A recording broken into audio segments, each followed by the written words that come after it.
Day Trading, le podcast. Se protéger des arnaques, 4e et dernière partie. Ouf!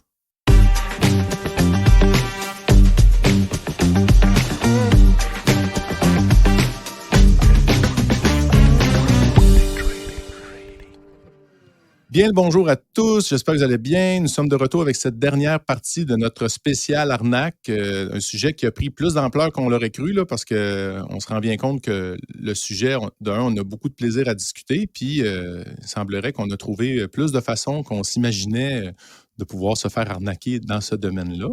Je suis en compagnie, encore une fois, de François J. Dubois, mon mentor et ami. J'espère que vous allez bien, monsieur le mentor. Ça va très bien. Tout comme le podcast des émotions, on a beaucoup de matière, mais ça fait au-dessus de 27 ans que je transige puis en finance, puis les arnaques, on en parle beaucoup, puis on donne des exemples. Je les ai toutes vues. Fait qu'après nos 4 podcasts au total, je crois qu'on va avoir fait le tour de la matière, là, puis le monde va être mieux informé, puis ils vont pouvoir faire leur due diligence, leur devoir avant de se lancer en finance ou dans le trading. Oui, puis si on entend parler un jour de quelqu'un qui s'est fait avoir, qui vient nous voir, bien, on va pouvoir avoir le plaisir à l'intérieur de nous de dire « je te l'avais dit ». Toujours agréable à se faire dire, là. Oui, effectivement. Un petit récapitulatif. Dans le fond, qu'est-ce qu'on a couvert? Pour ceux qui ne l'ont pas écouté les autres, pour vous inviter à aller l'écouter, on a discuté des robots, des gourous du trading, on a discuté des paliers multiples, on vous a partagé nos expériences personnelles aussi, autant pour le trading que dans le reste de la vie, là, avec mon petit témoignage de mon vol d'identité que j'avais vécu quand j'étais dans la jeune vingtaine. On a réfléchi aussi sur comment ça fonctionne, les courtiers. On est allé un petit peu plus loin qu'on l'aurait cru, mais on trouvait ça important. Puis comment ils arrivent aussi à faire de l'argent, même avec des commissions à $0, parce que là, les gens se demandaient comment ça, c'est possible, dans le fond, mais on l'a bien expliqué dans le dernier podcast, si jamais vous voulez en savoir plus. On a couvert le scam à la Ponzi, on a couvert le trading social. Bref, on se rend bien compte qu'il y a beaucoup de façons différentes et originales de se faire avoir dans le monde de la finance. Hein? Fait que donc, soyons prudents, soyons avisés. Mais là, ce qu'on veut faire aujourd'hui, c'est faire une petite conclusion là-dessus. C'est d'arriver à trouver les moyens à mettre en place pour se protéger, puis développer nos antennes, développer notre radar, dans le fond, identifier plus rapidement ces situations-là, puis, dans le fond, prendre soin de notre avoir, on travaille fort, dans le fond, pour mettre ça en place, puis c'est facile, là, ça prend juste un coup pour, des fois, perdre beaucoup, donc on fait attention à ça.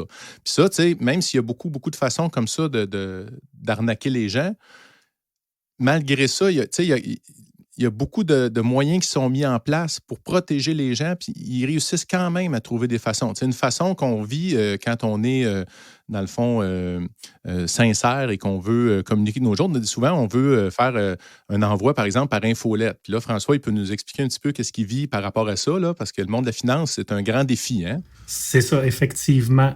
Pour la communauté Day Trading, il y a eu une demande. Le monde voulait avoir de l'information via courriel parce qu'on produit des blogs à chaque semaine. Et puis, le monde, ils ne vont pas tout le temps sur le site web, fait qu'ils veulent l'avoir par courriel. Et puis, je me suis inscrit à 2-3 fournisseurs, dont un très connu. Je ne veux pas nécessairement faire de la publicité, mais c'est un très bon service. Tout le monde le connaît, c'est MailChimp.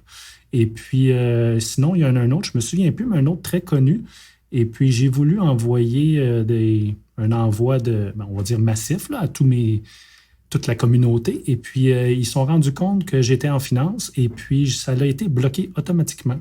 Là, j'ai dit, écoute, c'est-tu à cause de moi personnellement? Et puis, non. J'ai communiqué avec les 2-3 autres fournisseurs et puis en finance, on ne rentre pas nécessairement dans leurs standards. Donc, on va trouver une façon différente, j'espère, de le faire. Mais bref, c'est une autre façon. Ça aussi, c'est ça. En finance, on est vraiment tagué, là, excusez l'anglicisme, on est vraiment tagué comme... il y a beaucoup d'arnaques. Si on parle par courriel, tout le monde a déjà reçu un courriel. Le grand-père, la famille nigérienne qui ont accès à 100 millions d'euros, mais qu'ils ne peuvent pas parce que ça leur prend... Là, ils sortent une histoire. Mais on reçoit ça par courriel. Puis si on reçoit encore ça, dites-vous une chose, c'est parce que ça fonctionne encore. Il y en a qui se font prendre à ça. Et puis, c'est ça. Fait que, bref, le milieu de la finance, à chaque fois qu'il y a le mot finance ou argent dans un courriel, des fois, on ne peut pas faire affaire avec des compagnies d'envoi massif de courriels. Mais je peux les comprendre aussi. Fait que bref, c'est ça. C'est dommage, mais bon, on peut les On peut comprendre. les comprendre, puis C'est de toute ça. façon, pourquoi? C'est parce qu'ils ont vécu des expériences avec ça. Il y a eu un paquet de problèmes. Donc, c'est un autre signe comme quoi c'est courant. Donc, faut continuer à être vigilant. Le petit côté naïf en nous, là, je pense que là, après avoir écouté ces épisodes-là, c'est derrière nous. Maintenant, on a ça à cœur de prendre soin de notre santé financière puis de notre identité personnelle aussi. Donc, là, c'est ça. Ce qu'on veut faire, c'est, dans le fond, développer son sens critique et apprendre à repérer l'arnaque avant qu'elle arrive.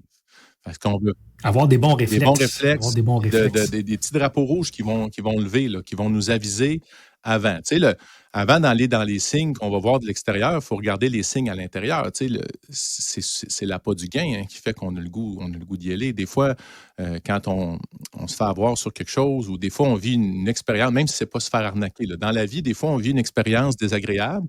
Puis quand on finit, on dit ouais, j'avais le feeling, je le savais dans le fond, là, que c'était comme. Fait que dans le fond, des fois, on l'a en dedans la réponse, puis on ne l'écoute pas. Hein, on fait du déni, puis on y va quand même parce qu'on se convainc soi-même que ça vaut le coup. Mais des fois, ça ne le vaut pas le coup. Des fois, le risque, le ratio gain-risque est débalancé.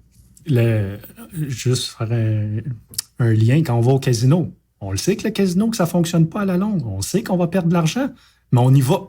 Parce que cette fois-là, ça va être différent. Ça va fonctionner. Donc, quand il y a de l'argent, le monde ils prennent plus de risques. C'est ça. Donc, mais on peut les comprendre parce que tout comme le casino, la bourse, on peut réussir. Puis, comme on dit, on peut la mettre au bord de la clôture, mais c'est pas. Il y a beaucoup d'appelés, mais peu d'élus. Donc, bref, on va essayer d'aider les auditeurs là, puis comme Patrick a dit, c'est pas nécessairement de quoi on va vous parler, c'est pas nécessairement c'est des arnaques automatiques, mais c'est tout simplement un red flag, un drapeau que ça lève. Faites vos devoirs, après ça, informez-vous. Et puis, c'est mettre comme le trading. Il faut mettre toutes les chances de notre bord parce que de l'argent durement gagné, on veut la garder. On ne veut pas la donner ou la perdre comme ça pour rien. C'est déjà assez un défi Donc, de réussir que si on peut en plus éviter ça, ben, c'est tant mieux. Donc, un premier signe, ça va être un petit peu du coq à l'âne là-dedans, là, mais un premier signe, mettons l'exemple d'un courtier qui est à l'extérieur du pays. Ça, c'est un premier signe qu'il faut faire attention. Donc, oui. si on a un courtier à l'extérieur du pays, on fait quoi? Première des choses, pourquoi vous voulez aller là? Hein? C'est parce qu'il y a une offre irrésistible, incroyable, hors norme. Moi, quand je magasinais mes courtiers au départ, j'ai regardé partout. J'en avais un moment donné en Australie, je l'aimais bien, je l'aimais beaucoup. Puis la raison que j'étais là, c'est parce que son spread était très serré. Puis là, je le tradais à la minute, fait que ça me prenait un spread très serré.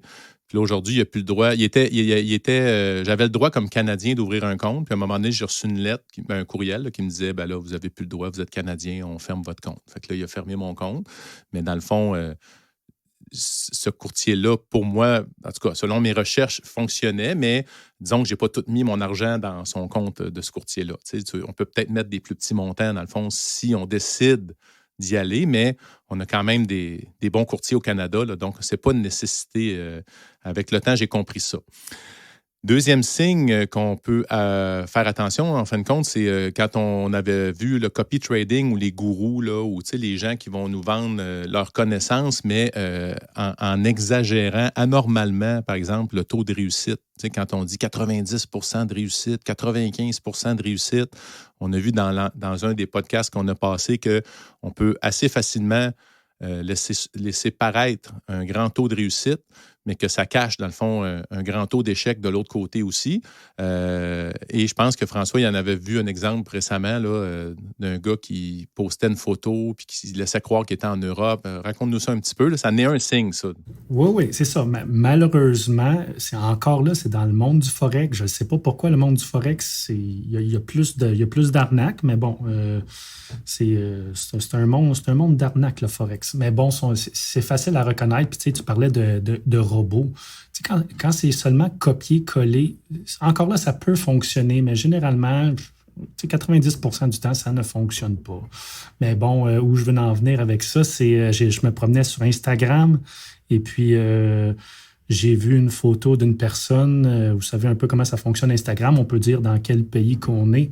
Et puis, il prenait une photo de son balcon, de son appartement à Laval. Et puis, je crois qu'on voyait le building de Desjardins en arrière. Et puis, il y avait tagué qui était en Europe. Puis là, il y avait des montres, ça faisait bling-bling. Et puis, il y avait tagué qui était en Europe. Et puis, si vous voulez être profitable, gagner des millions, avoir un taux de succès de 90%, utilisez mon service Signal, copy-paste, aussi facile que cela. Fait que, tu sais, ça, encore là, c'est peut-être vrai. C'est peut-être juste une façon de marketer. Dire que tu es en Europe et que mais enlève le logo Desjardins en arrière. Là.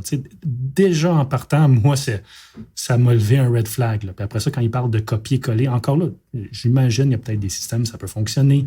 Mais bon, moi, vouloir faire affaire avec cette personne-là, un peu comme des trucs que tu vas donner tantôt, j'aurais fait un peu plus mes devoirs. Parce que l'appât du gain, c'est sûr, 90% profitable, c'est facile, copier-coller. Ben, moi aussi, ça m'intéresse. Mais bon, il faut savoir avec qui qu'on fait affaire. Puis moi, j'en avais un exemple aussi. À un moment donné, je me souviens même pas c'était qui, là, mais c'était un truc comme ça. Là, c'était sur un site web.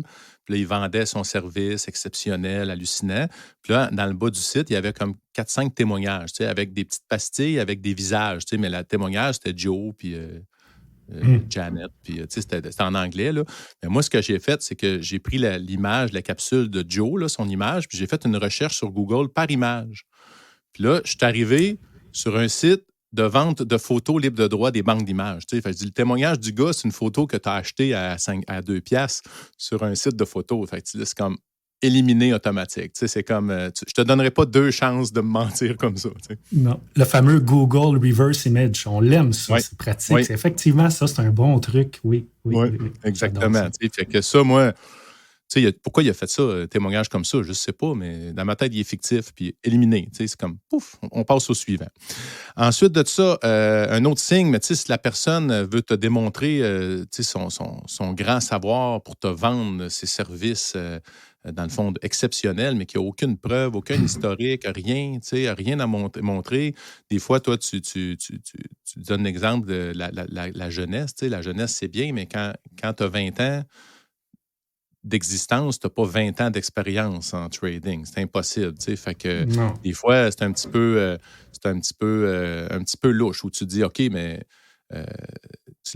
des fois, des gens qui amassent une fortune en quelques mois, qui le reperdent en quelques mois aussi. Des fois, donc, il faut faire attention à ça. Donc, essayer de demander ou d'essayer de valider qu'il y a un historique, qu'il y a quelque chose derrière la personne et non pas seulement des dires. Ça, c'est un truc. Oui.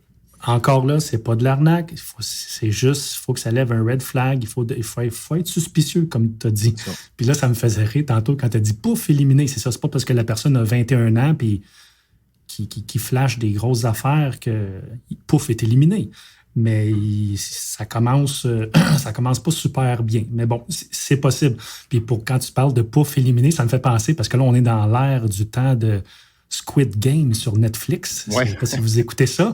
Fait que là, quand tu as dit pouf éliminé, ça m'a fait penser au premier jeu de la série 1, 2, 3 Soleil. Fait que si tu fais quelque chose de croche, pouf éliminé. Fait que c'est un peu ça. Quand on fait nos devoirs, là, puis vous avez, mettons, une centaine de personnes qui vous intéressent, mais un peu comme le jeu de Squid Game, à la fin, il n'en restera pas gros, puis ça va être les meilleurs, puis peut-être les plus honnêtes qui vont rester. Fait que ça m'a bien fait rire. C'est ça, il y a une différence entre un préjugé, mettons, pour un individu, là, comme je parle, mettons, la jeunesse, c'est un préjugé, on ne se le cachera pas. C'est ça. Mais il y a une différence entre me rendre compte qu'il m'a menti. T'sais. À partir du moment où je me rends compte qu'il m'a menti, moi, oh boy, il perd beaucoup plus de points. Il n'y a pas besoin de me mentir 20 fois, là. S'il est capable une fois, il est capable plein de fois. C'est un petit peu ça la différence, mais je suis d'accord que ça veut juste dire d'être plus vigilant et de faire attention ou peut-être demander plus d'informations avant de décider ce qu'on va faire. T'sais. Un autre signe, des fois aussi, qu'on peut voir, c'est quand, je sais pas, on a laissé un premier contact, on a laissé notre courriel, puis là, on se ramasse qu'on se fait sursolliciter. Là. Des fois, c'est fou. Là. Des fois, c'est 2 fois par jour, 3 fois par jour. Puis malgré ce qu'on a dit tantôt, que c'était difficile de passer par les courriels quand ça parle de finances, des fois, ils se rendent quand même. Puis moi, j'ai bien de la misère avec l'idée de dire on se parle, puis là, il te reste 2 heures pour décider. Je comprends, là, des fois, qu'il y a des zones de promotion puis que ça peut durer quelques jours, mais de me donner 2 heures pour décider. Là, je retourne sur le site le lendemain. J'ai encore juste 2 heures pour décider. Fait que là, tu dis à un moment donné, mettre de la pression. Pour moi, c'est un drapeau rouge. Ça me crée un frein, à fond, quand que je vois ça. Et quand on me sursollicite, on me perd aussi. Donnez-moi le temps de digérer ce que j'ai consommé avant, là, puis après ça, sollicitez-moi, mais sollicitez-moi pas. J'ai même vu des cas où je commençais un cours, je n'avais même pas écouté le quart du cours, que j'avais déjà des courriels qui voulaient me vendre un autre cours. Mais tu dis, laisse-moi donc le temps d'absorber, là, mais ça, c'est personnel. Ça, c'est dans mon goût à moi, mais ça, faites attention, la sursollicitation, c'est parce qu'ils sont très, très motivés, puis pas nécessairement juste à nous aider dans ce temps-là. Ensuite de ça, chez un courtier, là, c'est un exemple, il faut faire attention, dans le Forex, encore, l'effet de levier incroyablement élevé. Des fois, on en voit là, qui vont nous offrir du 500 pour 1 de levier. Là. Donc, à chaque dollar qu'on met dans le compte, le courtier nous prête 499 $ pour trader. Ça, il faut faire attention. François va vouloir me le dire. C'est pas une arnaque. Il y en a pour qui ils savent très bien, par contre, que les gens, la majorité des traders, ne savent pas gérer les marges, puis ils vont se planter.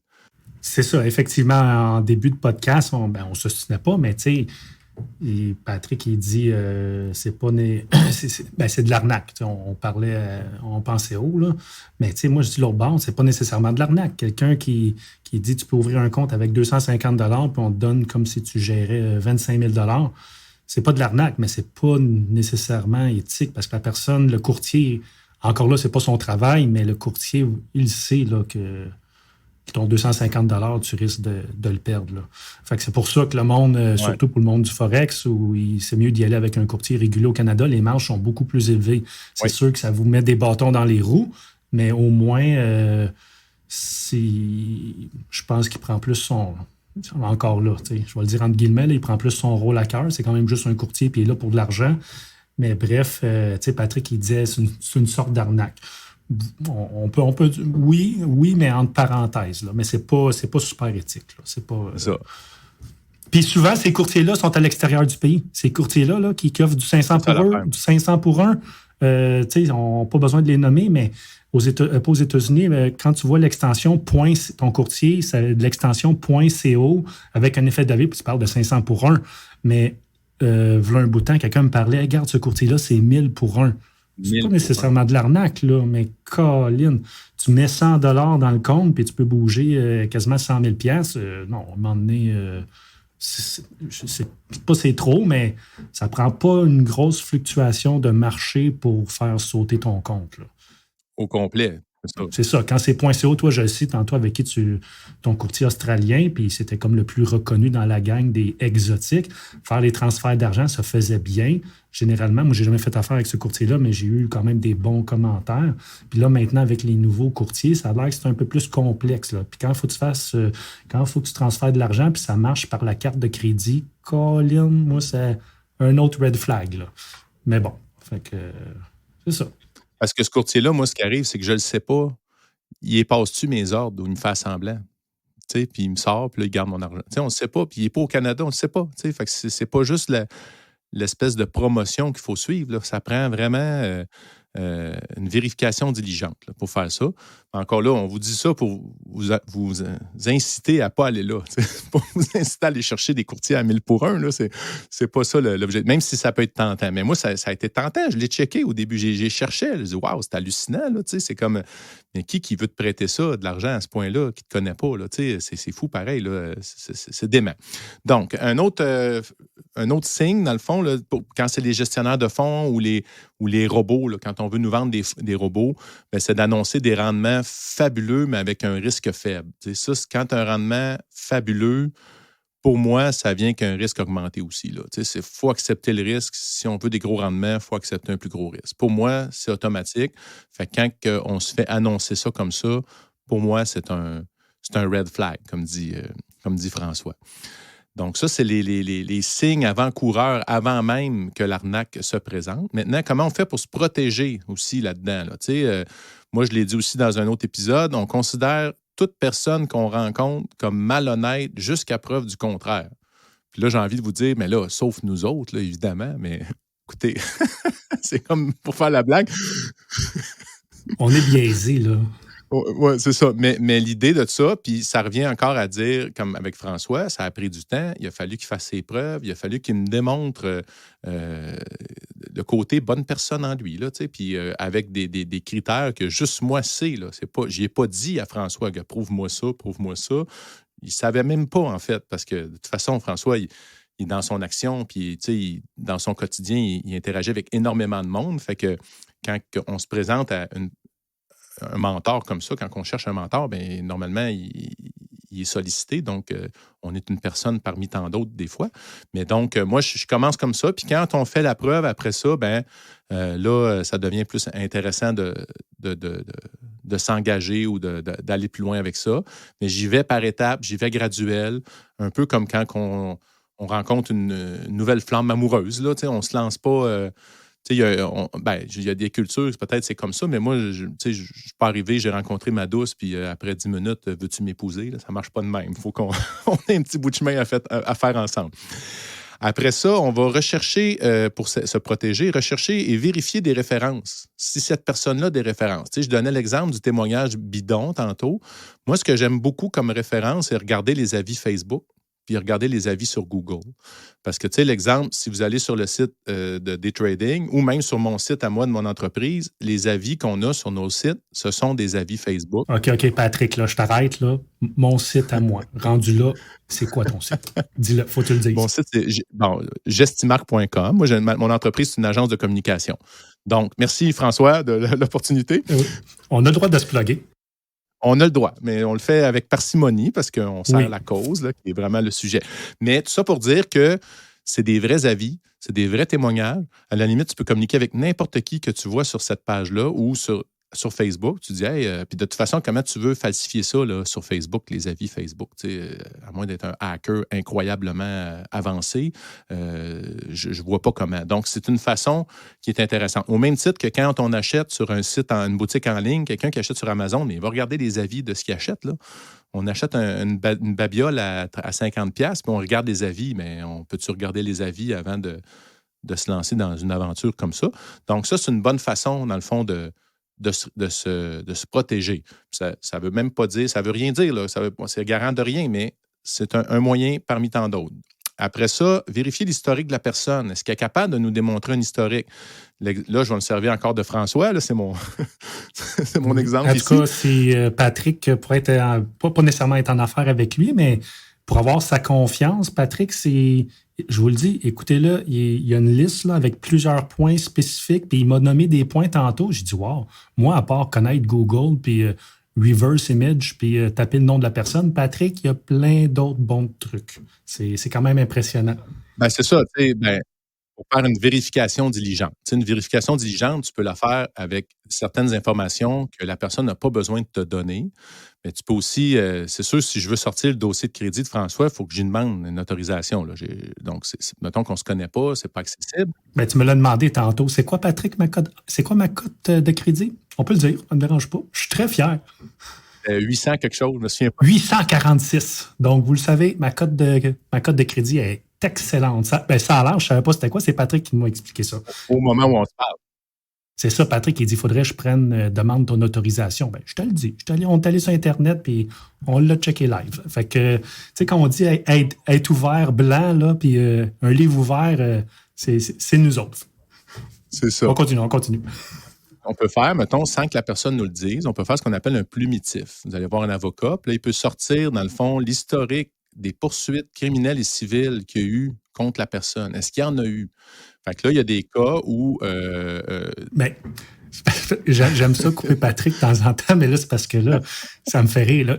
Le plumitif, appeler un avocat, il vous donne des trucs, mais je vous le dis, tous les trucs que Patrick dit, il l'a fait. Et puis quand il m'a dit, il a appelé un avocat, j'ai dit, Colin, c'est sérieux, hein? Mais c'est correct. C'est comme la bourse. Il faut faire nos devoirs, il faut prendre ça très sérieusement. Donc, puis j'ai appris ça, ce mot-là, plumitif. Donc, vas-y, Patrick, continue avec ton plumitif. Fait que c'était le fun. Fait que j'ai sorti le plumitif de François, mais tout ce que ça prend, c'est une date de naissance. Fait que, donc, j'ai réussi à sortir ça. Puis pourquoi j'ai sa date de naissance? Parce qu'en parlant, il me donnait des choses. Puis là, j'ai joué au détective. À un moment donné, j'ai déduit sa date de naissance. Puis l'avocat a sorti le plumitif. Puis, ben, tu sais, bon, première des choses, il n'y a aucune poursuite. D'un, les documents qu'il t'envoie, faut que tu sois capable de les lire aussi, les documents juridiques. Mais la seule chose qu'il y avait, c'était un recours collectif que François a fait contre la Bourse de Montréal à un moment donné, quand il y a eu le passage, je pense, aux transactions électroniques. Hein. C'était quelque chose du genre. Donc, j'ai même su qu'est-ce que François a fait comme démarche. Oui, c'est ça. Mais tu sais, pour une petite parenthèse, là, c'est pas juste moi. On était une gang de négociateurs sur le parquet de la bourse. Puis c'est ça, quand on a passé à l'électronique, ils ne voulaient pas comme nous packager parce qu'on était quand même. Il y en a, ça faisait plusieurs années qu'ils étaient là. Donc, si vous tapez mon nom sur Google, vous allez voir, on a eu une poursuite contre la bourse. Il y en a qui ont réglé hors cours, il y en a qui sont allés jusqu'au bout. Nous autres, on est allés jusqu'au bout, puis ça n'a pas fonctionné. Mais c'est ça, fait que il y a Google, mais sinon, il y a le plumitif, là, comme Patrick. C'est ça. Fait que, mettons, dans l'exemple ici, ben là, d'un, tu peux savoir si lui a fait des poursuites ou s'il a été poursuivi. Fait que déjà là, quand tu as ça, paf, c'est cool. J'ai un autre ami, moi, qui l'avait fait pour quelqu'un d'autre, puis quand il l'a sorti pour un associé potentiel, puis le gars, il y avait des poursuites pour violence et il y avait des choses, là, vraiment beaucoup, beaucoup, beaucoup de stock, là, de très, très, très peu honorables. Fait que là, vous n'avez des drapeaux là, quand ça sort comme ça. T'sais. Fait que ça, c'est une façon de faire la vérification diligente. Une autre affaire aussi, on essaie de démystifier les menteurs, si on veut. Fait qu'un autre exemple, pour prendre François encore en exemple, tabarouette. Il se vantait beaucoup qu'il n'y avait pas... il se vantait beaucoup qu'il n'y avait pas d'hypothèque sur sa maison, François. Moi, j'ai pas d'hypothèque. Je vais aller voir son hypothèque parce que, dans le fond, on apprend... on trouve l'adresse, puis on fait ses devoirs, puis ça coûte une pièce. Fait que là, j'ai sorti son acte, son registre foncier là, sur son lot. Là. Je connais son numéro de lot en plus de son terrain. Puis effectivement, il n'y avait pas d'hypothèque. Mais là, ça ne veut pas dire que si vous écoutez l'épisode, un jour, s'il décide de prendre une hypothèque, ça se peut. Là. Mais au moment où je l'ai fait, il se vantait qu'il n'y en avait pas. Donc, ça aussi, c'est gagner des points. Il a gagné des points, en fait, quand j'ai vérifié ça. Puis encore là, la parenthèse, là, tu parles d'hypothèque. Je connais beaucoup, parce qu'avoir une hypothèque, là, c'est un effet de levier. Je connais beaucoup de négociateurs. Ouais. Puis, allez pas faire ça, là. Ne faites pas ça. C'est pas une recommandation. Mais je connais beaucoup de négociateurs expérimentés. Un de mes amis, il dit, son hypothèque est au max. Il dit, voyons. J'ai dit, pourquoi tu fais ça? Il dit, parce que avec l'argent emprunté à 2 %, il dit, moi, je suis capable de faire bien plus. Mm. Donc, c'est pas nécessairement quelqu'un qui a une hypothèque. Mais comme Patrick, il dit, c'est savoir si la personne est honnête. Si tu dis que tu n'as pas d'hypothèque puis tu as une hypothèque. Mais bref, encore là, on avait peut-être déjà parlé. Ça, c'est un truc pour faire fructifier notre argent. Mais là, ne faites pas ça. Mais bref, si vous voyez une hypothèque sur un jour sur quelqu'un... ça se peut que ça m'arrive un jour. Je vais vouloir prendre l'effet de levier, mais moi, je suis plus old school. J'aime mieux pas risquer l'argent que j'ai pas. Là. Mais ça. Bref, oui, c'est ça. Ça aussi, ça m'a surpris. Je pensais qu'il fallait être un agent d'immeuble pour avoir accès à ça, ouais. Mais Patrick, détective Golin, a réussi à avoir ça avec seulement $1. C'est fantastique. Oui. On est rendu en 2021. Oui. Exactement. Mais tu sais, dans le fond, en résumé, qu'est-ce que je veux dire, c'est qu'on essaie d'avoir des signes est-ce que la personne... J'ai des symptômes de mensonge. Tu sais, supposons que Françoise il se pète les bretelles, j'ai pas d'hypothèque, je vais voir, il y a une hypothèque. Bon, ben, OK, c'est bizarre. Après ça, je sors le plumitif, puis il y a comme 3-4 poursuites contre lui, puis là, OK, c'est quoi ces poursuites? Tu sais, fait que sans dire qu'il est coupable, c'est pas parce que tu as eu une poursuite que tu es coupable, là, mais disons que, tu sais, ça aiderait pas là, dans la démarche. Fait que ça, fait qu'en faisant ça, ben, c'est une façon de se protéger. Fait que c'était comme juste ça que je voulais partager. J'ai été le cobaye de toute cette histoire-là, mais ça s'applique à n'importe qui que vous avez, pas nécessairement des doutes, mais avant de donner de l'argent à quelqu'un pour n'importe quoi, que ce soit pour la bourse ou finance ou n'importe quoi, puis encore là, je vais faire une anecdote. Moi, il y a quelqu'un qui voulait avoir du financement pour de la machinerie agricole. C'était pas gros. Je pense que c'était 8 000 $, mais il est venu cogner à ma porte, puis je le connaissais, c'était une bonne personne. Mais si j'avais fait mes devoirs comme Patrick, la personne, elle avait des poursuites, puis elle était en processus de faillite. Mais c'est ça. Vous savez qu'est-ce qui est arrivé? Ben, j'ai perdu mon 8 000 $.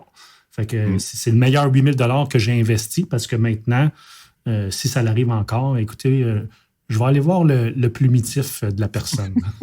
Donc, merci Patrick pour ce truc-là. Il va sortir son crédit. Oui. C'est ça. Fait que c'est ça. Fait qu'en fait, pour conclure tout ça, je reviens avec ce que je disais au début. Je vais vous inviter à vous poser la question.